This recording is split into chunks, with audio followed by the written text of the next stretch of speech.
राम राम राम हरे हरे।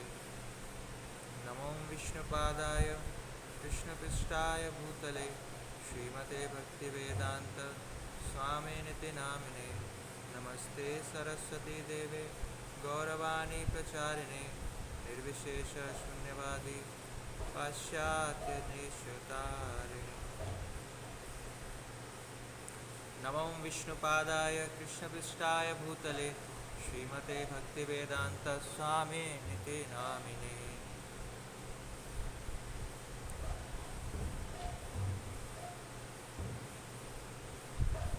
हरे कृष्णा।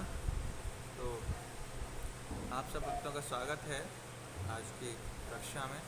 जैसा कि आज मदर्स डे है, आज मातृ दिवस है, तो उसके बारे में कुछ चर्चा करने का हम प्रयास करेंगे। सबसे पहले आप सबको मातृ दिवस की हार्दिक शुभकामनाएं। हम सबके जीवन में हमारी माता का बहुत महत्वपूर्ण योग रहता है।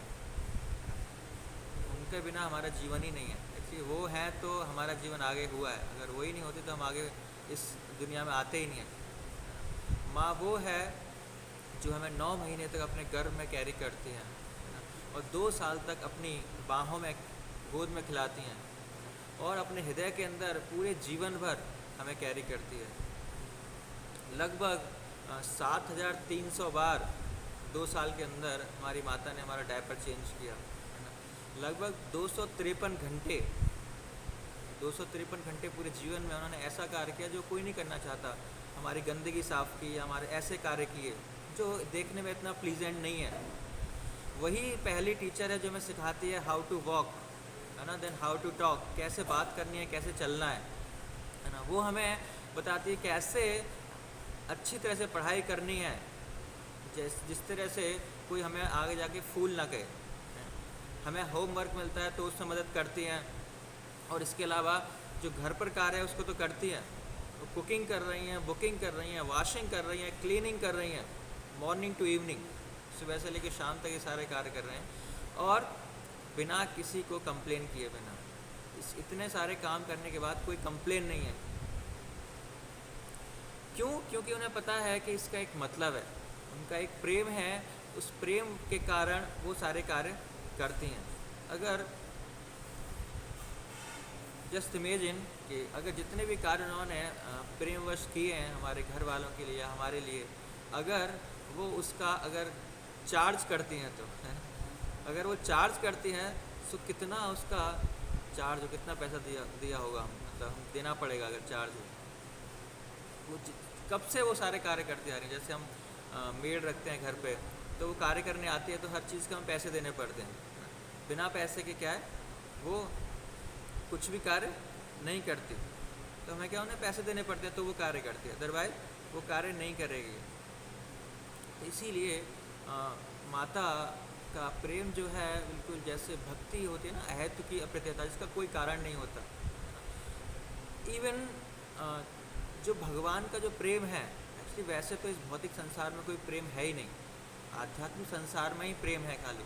जो प्रेम शब्द भी है केवल आध्यात्मिक संसार का ही है। हम भौतिक जगत में उसको यूज़ भी नहीं कर सकते क्योंकि हमें पता नहीं है प्रेम क्या होता है, या भौतिक संसार में कोई किसी प्रेम नहीं करता। वो क्या, एक काम है, एक डिज़ायर्स हैं कि हमारी इच्छाओं को जब तक कोई व्यक्ति पूरा कर रहा है तब तक वो प्रेम है, और जैसे ही वो इच्छाएं ख़त्म, जैसे ही वो सामने वाला हमारी इच्छाओं को पूरा नहीं करेगा तो वो प्रेम ख़त्म हो जाता है। तो इसीलिए भौतिक संसार में ये प्रेम शब्द है ही नहीं, तो आध्यात्मिक संसार का है।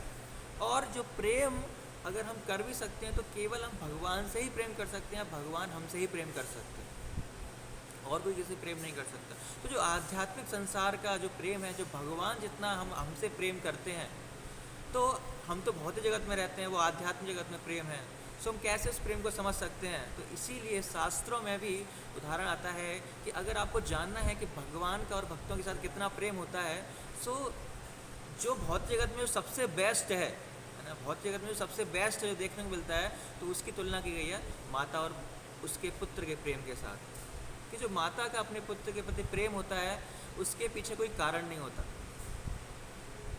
बिना कारण के जो माता है अपने पुत्र या पुत्री से, बच्चों से प्रेम करती है। तो इसी तरह भगवान भी बिना किसी कारण के प्रेम करते हैं। तो भौतिक संसार में, इस भौतिक संसार में अगर प्रेम का कुछ ग्लिम्स देखने भी हैं आपको, अगर देखना चाहते हो कि प्रेम नाम की कोई चीज़ होती भी है, तो वो केवल और एक ही जगह दिखाई देता है पूरी भौतिक संसार में। वो क्या है? माता का अपने बच्चों के प्रति। बाकी और कहीं प्रेम है ही नहीं। वो क्या है? खाली काम है कि हाँ, जब तक इंसान हमारी इच्छाओं को पूरा कर रहा है वो पूरा कर रहा है, जब तक प्रेम है, अदरवाइज नहीं है। जो प्रेम शब्द अगर हमें यूज़ करना भी है तो केवल और केवल शास्त्रों में उदाहरण दिया कि जैसे माता अपने बच्चे से प्रेम करती है, ऐसे भगवान भी अपने भक्तों से प्रेम करते हैं। सो हम क्या चर्चा कर रहे थे कि जो माता का प्रेम है, इसके पीछे कोई कारण नहीं होता है, वो प्रेमवश ये सारी चीज़ें करती है। और सबसे महत्वपूर्ण योगदान क्या है कि हमारा इस जगत में आने का कारण क्या है? हमारी माता है। अगर माता ने हमें 9 महीने तक अपने गर्भ में कैरी करने से मना कर दिया होता, या वो नहीं चाहती कि मैं किसी को 9 महीने तक अपने गर्भ में रखूँगी, तो हम इस संसार में आ ही नहीं पाते, है ना। और जो हमारे जीवन का लक्ष्य है उसको कैसे प्राप्त करते। तो सबसे बड़ा अगर योगदान है हमारे जीवन में, हमारे इस संसार में आने का, तो वो क्या है? माता का है। 9 महीने तक कैरी करना कोई आसान बात नहीं होती। 9 महीने तक किसी चीज़ को पेट के अंदर रख के कैरी करना, और बहुत सारे दिक्कतें आती हैं उसमें। और उस ऐसा नहीं उसके बाद फिर कोई दिक्कत ख़त्म हो जाती नहीं, उसके बावजूद भी क्या है? सारी दिक्कतें और स्टार्ट्स होती हैं, लेकिन फिर भी वो प्रेमवश सारे कार्य करती हैं। जैसे मैंने बताया कि लगभग 7000 बार डायपर चेंज करना, या उनकी पॉटी साफ़ करना, गंदगी साफ़ करना, 2 साल के अंदर लगभग 7000 टाइम्स। और जब वो बच्चा माता के गर्भ में होता है तो गर्भ के अंदर लात मारता है, सो उनको पेन होता है, और डिलीवरी के टाइम इतना पेन। उसके बाद फिर धीरे धीरे उनका पालन पोषण करने के लिए बहुत सारी समस्याएं फिर से आती हैं, पालन पोषण करने में भी, है ना। क्योंकि छोटा बच्चा होता है वो समझदार होता नहीं है, सो बहुत पेन लेना पड़ता है, कपड़े पहनाने पड़ते हैं, नहलाना धुलाना इतना नाजुक है कि उठाओ तो कुछ अंग टूट ना जाए उसमें। तो कितना केयरफुली, कितना सावधानी पूर्वक डीलिंग्स करनी पड़ती हैं। अगर हम सावधानी पूर्वक डीलिंग नहीं करेंगे तो क्या होगा? ये बहुत दिक्कतें आ जाएंगी। इवन जो माता का रोल है वो कोई अदा नहीं कर सकता। जैसे जो माता कार्य करते हैं अपने पुत्र के लिए, वो एक पिता है वो नहीं कर सकता। उसके अंदर वो भाव नहीं है ना, इतना प्रेम नहीं है। पुत्र के प्रति प्रेम है, इसीलिए वो क्या है? उसके लिए इतना पेन लेने के लिए भी तैयार होती है। अगर और कोई बोले कि नहीं गर्भ धारण करना है या डिलीवरी करनी है, सो इट्स वेरी टफ, इतना पेन लेना बहुत मुश्किल है। लेकिन फिर भी वो इतना प्रेम करती है बच्चे से कि उसके लिए सारे जो दर्द है उसको उठाती है। सो जो माता का रोल है वो दुनिया में क्या है? कोई नहीं ले सकता है। और उसके बाद हम देखते हैं कि जो जैसे हम लोग बचपन में मंदिर जाते थे, तो मैं 4th क्लास में मंदिर जाता था, तो वहाँ पे हम एक आरती गाते थे कि पूत कपूत स्नेह बहुते रे, माता सुनी न को माता। कि जो पूत तो कपूत बहुत सुने कि जो अपने पेरेंट्स की देखभाल नहीं करते या उनके छोड़ के चले जाते हैं, ऐसे तो बहुत सारे उदाहरण हैं। लेकिन माता सुनी न को माता, कि जो माता है वो कुमाता, मतलब वो ऐसा कार्य नहीं करती जिससे कि उनके संतानों को दुख हो। भले ही जो माता है बच्चे उनको छोड़ के चले जाएं या बच्चे उनके साथ कितना भी दुर्व्यवहार करें, लेकिन फिर भी जो माता के हृदय में जो फीलिंग्स हैं, जो भावनाएं हैं अपने बच्चों के प्रति, वो हमेशा रहती हैं। वो हमेशा फिर भी उनका भलाई सोचती है, चाहे भले ही बच्चे उनके साथ कैसे भी ट्रीट करें। वो जो प्रेम है उनका कभी कम नहीं होता। इसी तरह भगवान का भी प्रेम हमारे लिए कम नहीं होता। हम भगवान के भी बच्चे हैं। सो भगवान के साथ हम कितना भी कुछ भी कर लें, लेकिन भगवान का जो प्रेम है वो रहता है उतना ही। इसी तरह जो इस भौतिक संसार में जो माता का प्रेम है हमारे जीवन में, वो भी एज इट इज़ रहता है। चाहे हम कुछ भी कर लें, वो प्रेम कम नहीं होगा। इतना सेक्रीफाइस, जैसे मैं देख रहा था कि सुबह से जितने भी लोग हैं सब ने अपनी स्टेटस पे गया बहुत सारे कोट्स डाल रखे हैं माता के। तो एक व्यक्ति ने डाल रखा था कि आई फॉरगॉट एक्चुअली, कि ऐसे कि तो माता के बाद दिन होता है, या माता के आने के बाद आस पास से ही दिन होता है। हम क्योंकि माता आती हमारे आने का इस संसार में माता ही कारण होती है। और जो पहली शिक्षा गुरु है, जो टीचिंग से जो शिक्षाएं देती हैं वो पहले माता ही देती है। जैसे मैंने शुरुआत में बताया था कि कैसे बोलना है, कैसे चलना है ना, ये जो बेसिक चीज़ें हैं वो भी क्या है हमारी माता के द्वारा सिखाई जाती है, नहीं तो हम कुछ नहीं सीख पाएंगे। तो इतनी बेसिक चीज़ें भी, कैसे कपड़े पहनने हैं, वो सारी चीज़ें शुरुआत में हमें माता के द्वारा सिखाई जाती हैं। तो कितना बड़ा योगदान है या कितना बड़ा कार्य हमारे लिए करते हैं माता, जिसका हम कभी भी रीपे नहीं कर सकते, जिनका हम कभी भी ऋण नहीं चुका सकते। इतना माता का हमारे जीवन में क्या है योगदान है, जिनका हम कितना भी चाहें तो उसका ऋण हम नहीं चुका सकते। लेकिन अगर हम कुछ रीपे करना भी चाहें, अगर हम कुछ रीपे करना भी चाहें तो कुछ नहीं करना, खाली उनको समय देना है, उनकी देखभाल करनी है, खाली वो यही चाहते हैं हमसे, और कुछ नहीं चाहते हैं। तो अगर हम सही में कभी कभी हम देखते हैं कि जैसे अब आज के दिन कई सारे लाखों डॉलर्स गिफ्ट देने में क्या खर्च किए जाते हैं, लेकिन माताओं को ये गिफ्ट की आवश्यकता नहीं है। उन्हें क्या चाहिए, खाली हमारा प्रेम चाहिए, कुछ समय चाहिए।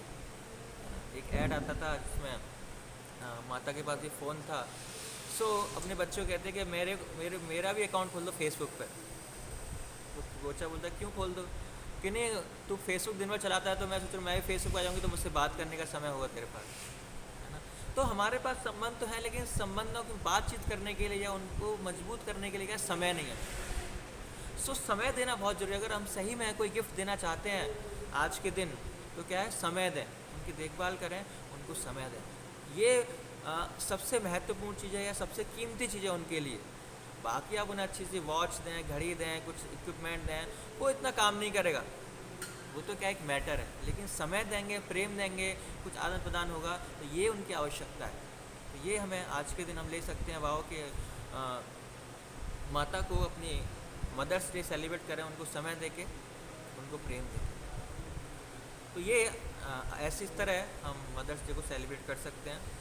चाणक्य मुनि जो हैं, चाणक्य पंडित हैं, वो हमारे शास्त्रों में 7 माताओं का जिक्र करते हैं।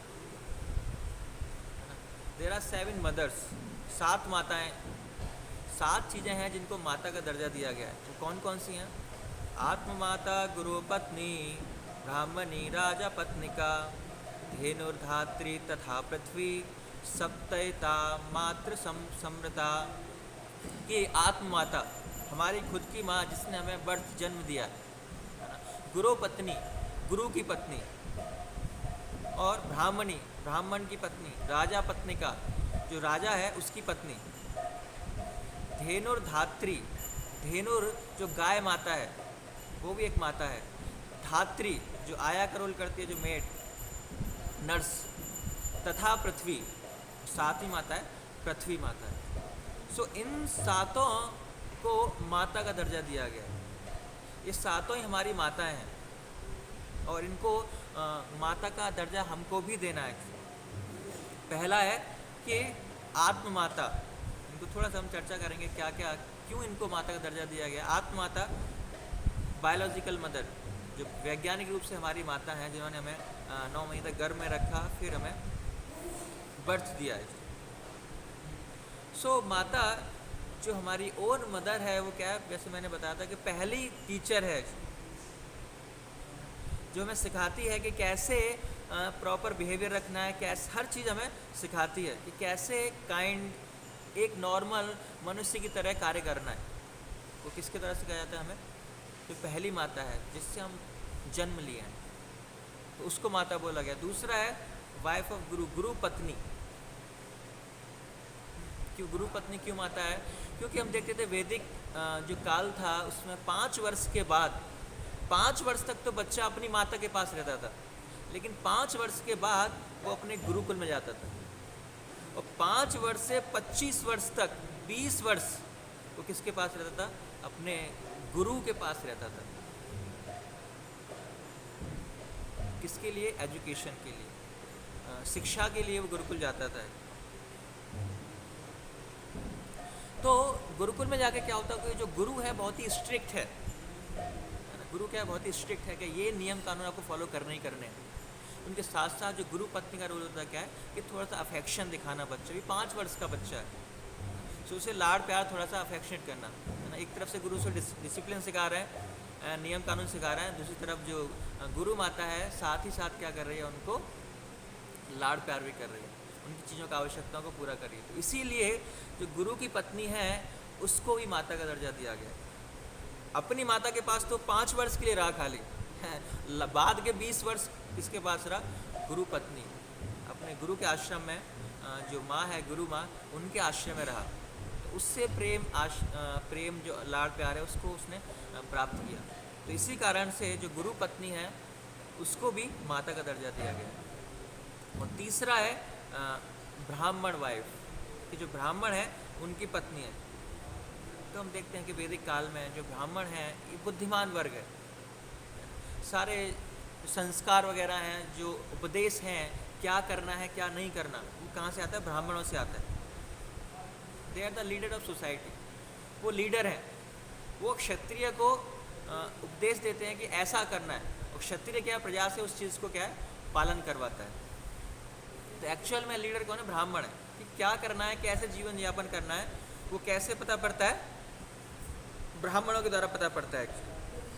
तो इसीलिए जो ब्राह्मण पत्नियां हैं उनका बहुत महत्वपूर्ण रोल है कि कैसे जो आध्यात्मिक रूल हैं, जो आध्यात्मिकता है उसको कैसे कल्टीवेट किया जाए, कि जो भगवान से प्रेम करने का जो कल्चर है बच्चों में कैसे डाला जाए। तो ये ब्राह्मण पत्नियों का रोल है। इसी वजह से उनको क्या माता का दर्जा दिया गया है। तो ब्राह्मण पत्नियों का रोल क्या रहता है कि वो शुरुआत से ही बच्चों को क्या है, ऐसी कहानियां सुनाती हैं जो भगवान से संबंधित हैं।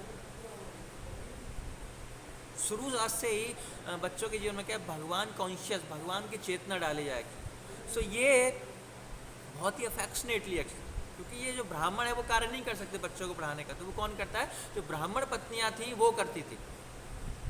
तो आसान है उनके लिए बच्चों को ये सब सिखाना है, लाड़ प्यार में गोद में रख के चाहिए कहानी सुना रात में सोते समय एक्चुअली।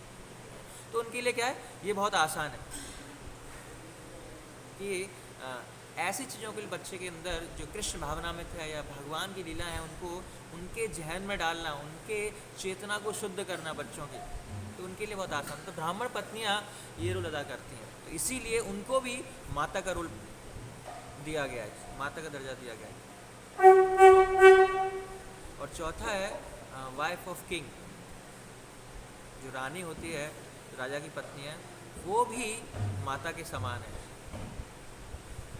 क्योंकि जो प्रजा है वो क्या है, राजा के एक तरह से प्रजा बच्चे की तरह है, और वो उसके जो आवश्यकता है उनके लिए हमेशा कंसर्न रहता है, जो राजा रहता है कि उनकी क्या आवश्यकता है, उनको पूरा करने के लिए क्या क्या मुझे करना है, कैसे उनका मैं भला कर सकता हूँ।